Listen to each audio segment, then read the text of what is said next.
Hello दोस्तों, क्या हाल है। आज फिर से हाजिर हैं लेकर यूपी की 25 बड़ी और जबरदस्त अपडेट्स, ताज़ा जानकारियां और वो ब्रेकिंग खबरें जो आपके लिए बिल्कुल काम की होने वाली है। चाहे आप आम आदमी हो या खास, अमीर हो या गरीब, बच्चे हो या बुजुर्ग, आप सबके लिए आपका DLU न्यूज चैनल खबरें लेकर आ गया है। तो देर किस बात की, फटाफट वीडियो में आगे बढ़ते हैं और सबसे पहले कौन सी खबरें खास होंगी वो देख लेते हैं। हर जिले में युवाओं के लिए नए रोजगार के मौके बन रहे हैं।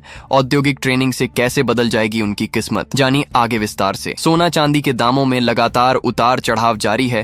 त्योहारों से पहले खरीदारों के सामने बड़ी उलझन खड़ी हो गई है। पूरी जानकारी आगे देंगे। उत्तर प्रदेश के शिक्षा मित्रों का वेतनमान विवाद एक बार फिर चर्चा में है। क्या सरकार से मिलेगी कोई राहत, इसका खुलासा खबर में होगा। कानपुर में भारी बारिश का अलर्ट जारी किया गया है और बिजली गिरने की आशंका ने लोगों की चिंता बढ़ा दी है। आगे देखिए पूरी रिपोर्ट। 13 डिप्टी SP का बड़े पैमाने पर तबादला किया गया है। लखनऊ समेत कई जिलों में नए अधिकारियों की तैनाती की गई है। आगे बताएंगे किस जिले में कौन पहुंचा। तो दोस्तों, ऐसे ही पूरी 25 खबरों को विस्तार से देखेंगे। लेकिन वीडियो में आगे बढ़ने से पहले अगर अभी तक आपने इस वीडियो को लाइक और चैनल को सब्सक्राइब नहीं किया है तो अभी करें, और इसके साथ ही कौन सी खबर आपके जिले या राज्य से जुड़ी थी ये हमें कमेंट में जरूर बताइए। तो चलिए शुरू करते हैं पहली खबर से। दोस्तों, अब बढ़ते हैं आज की पहली बड़ी खबर की ओर। उत्तर प्रदेश के शिक्षा मित्रों का मुद्दा एक बार फिर सुर्खियों में है। लंबे समय से वेतनमान को लेकर विवाद चल रहा है और हजारों शिक्षक इसका समाधान चाहते हैं। योगी सरकार इस पर जल्द कोई ठोस फैसला ले सकती है। शिक्षा मित्रों की उम्मीदें और नाराजगी दोनों ही चरम पर हैं। अब देखना होगा कि सरकार उनकी मांगों को किस तरह से पूरा करती है। चलिए अब बात करते हैं रोजगार से जुड़ी बड़ी अपडेट की। होमगार्ड भर्ती को लेकर नया नोटिफिकेशन जारी कर दिया गया है। इस बार प्रक्रिया पहले से आसान और पारदर्शी बताई जा रही है। हजारों युवा आवेदन की तैयारी में जुट गए हैं। राज्य सरकार ने स्पष्ट किया है कि चयन पूरी तरह योग्यता पर आधारित होगा। अब सभी की निगाहें भर्ती परीक्षा की तारीखों पर टिकी हैं। आगे बढ़ते हैं रेलवे भर्ती की खबर पर। RRBN TPC की 12वीं स्तर वाली परीक्षा का आंसर की जारी हो गया है। लाखों उम्मीदवारों ने इस परीक्षा में भाग लिया था। अब वेबसाइट पर जाकर उम्मीदवार आंसर की देख सकते हैं और आपत्ति दर्ज करा सकते हैं। रिजल्ट को लेकर इंतजार और भी बढ़ गया है। उम्मीदवारों में हलचल तेज हो चुकी है। दोस्तों, अब नजर डालते हैं पुलिस विभाग की हलचल पर। योगी सरकार ने 13 डिप्टी SP का तबादला कर दिया है। यह आदेश प्रशासनिक व्यवस्था को मजबूत बनाने के मकसद से लिया गया बताया जा रहा है। लखनऊ समेत कई जिलों में नए अधिकारियों की तैनाती की गई है। तबादला सूची अब चर्चा का विषय बनी हुई है। आगे बताएंगे किस जिले में किसे जिम्मेदारी मिली। अब रुक करते हैं प्रधानमंत्री मोदी के जन्मदिन कार्यक्रम की ओर। लखनऊ से लेकर पूरे देश में सेवा पखवाड़ा शुरू हो गया है। मुख्यमंत्री योगी आदित्यनाथ ने इस अभियान का शुभारंभ किया। इस मौके पर प्रधानमंत्री मोदी की उपलब्धियों और नेतृत्व की चर्चा जोर शोर से हो रही है। कार्यकर्ताओं में भारी जोश और उत्साह देखने को मिल रहा है। सेवा कार्यों की गूंज हर जगह सुनाई दे रही है। दोस्तों, अब सुनते हैं राजनीति की सियासी तकरार।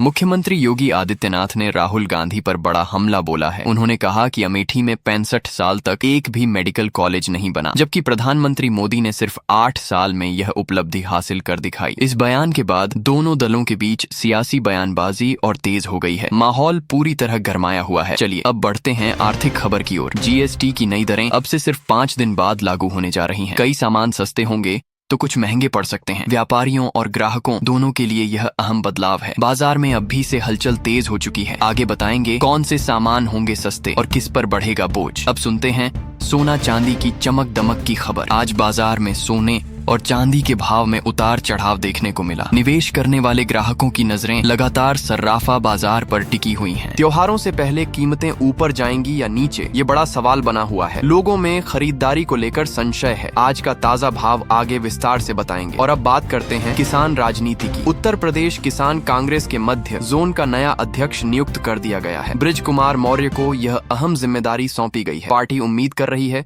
कि वह किसानों से जुड़कर संगठन को और मजबूत करेंगे। किसान वर्ग में इस फैसले को लेकर चर्चा तेज हो गई है। राजनीतिक असर आगे और गहरा दिखाई दे सकता है। दोस्तों, अब बढ़ते हैं किसानों की सबसे बड़ी राहत वाली खबर पर। प्रधानमंत्री किसान सम्मान निधि की 21वीं किस्त को लेकर अपडेट सामने आया है। करोड़ों किसानों के खाते में जल्द ही पैसे ट्रांसफर किए जाएंगे। केंद्र सरकार ने कहा है कि प्रक्रिया अंतिम चरण में है। किसान इस बार भी किस्त का बेसब्री से इंतजार कर रहे हैं। आगे बताएंगे कब और कैसे मिलेगी रकम। अब सुनिए खेती से जुड़ी सुप्रीम कोर्ट की सख्त टिप्पणी। पंजाब सरकार से अदालत ने सवाल किया है कि पराली जलाने वाले किसानों को गिरफ्तार क्यों नहीं किया जा रहा। अदालत ने कहा कि उदाहरण पेश करने के लिए सख्त कदम जरूरी है। प्रदूषण रोकने के लिए ये मुद्दा बेहद अहम माना जा रहा है। सरकार पर दबाव और बढ़ गया है। आने वाले दिनों में बड़ा फैसला हो सकता है। दोस्तों, अब नजर डालते हैं मौसम की मार पर। कानपुर समेत आसपास के इलाकों में मौसम विभाग ने अलर्ट जारी किया है। भारी बारिश और बिजली गिरने की आशंका जताई गई है। लोगों से घरों में सुरक्षित रहने की अपील की गई है। किसानों के लिए यह बारिश राहत और आफत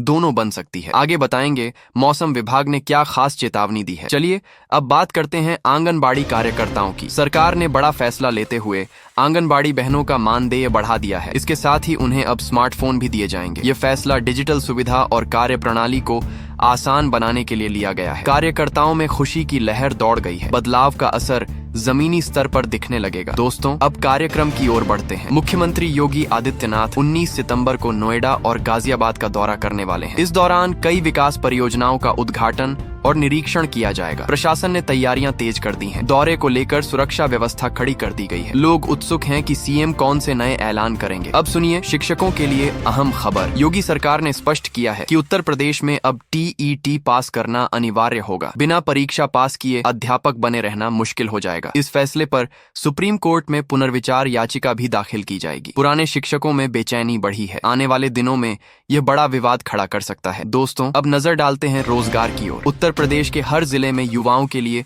नए रोजगार क्षेत्रों की पहचान की गई है। औद्योगिक संस्थानों के जरिए युवाओं को ट्रेनिंग दी जाएगी। सरकार का दावा है कि लाखों युवाओं को रोजगार के अवसर मिलेंगे। इस पहल से प्रदेश की अर्थव्यवस्था को भी मजबूती मिलेगी। नौजवानों में उम्मीद की नई किरण जगी है। आगे बढ़ते हैं पेंशन से जुड़ी नई व्यवस्था पर। पीएफआरडीए ने बड़ा फैसला लेते हुए अब निजी कर्मचारियों को 100% इक्विटी में निवेश की सुविधा दी है। इससे पेंशन फंड पर ज्यादा रिटर्न मिलने की उम्मीद है। हालांकि जोखिम भी बढ़ जाएगा। निवेशकों के बीच यह फैसला चर्चा का विषय बन गया है। आने वाले वक्त में इसका असर साफ दिखाई देगा। और अब टेक्नोलॉजी की एक ताजा खबर। वीवो ने अपना नया स्मार्टफोन Y200e लॉन्च कर दिया है। दमदार बैटरी और आकर्षक डिजाइन के साथ यह फोन युवाओं को लुभाने वाला है। कंपनी ने इसे मिड रेंज कैटेगरी में उतारा है। बाजार में पहले से मौजूद ब्रांड्स को कड़ी चुनौती मिलेगी। ग्राहक अब इसके फीचर्स और कीमत पर नजर गड़ाए हुए हैं। दोस्तों, अब बात करते हैं आवास योजना से जुड़ी बड़ी खबर की। मुख्यमंत्री आवास योजना के तहत अब यूपी में सपेरा और जोगी जातियों को भी लाभ दिया जाएगा। सरकार का दावा है कि हर वर्ग को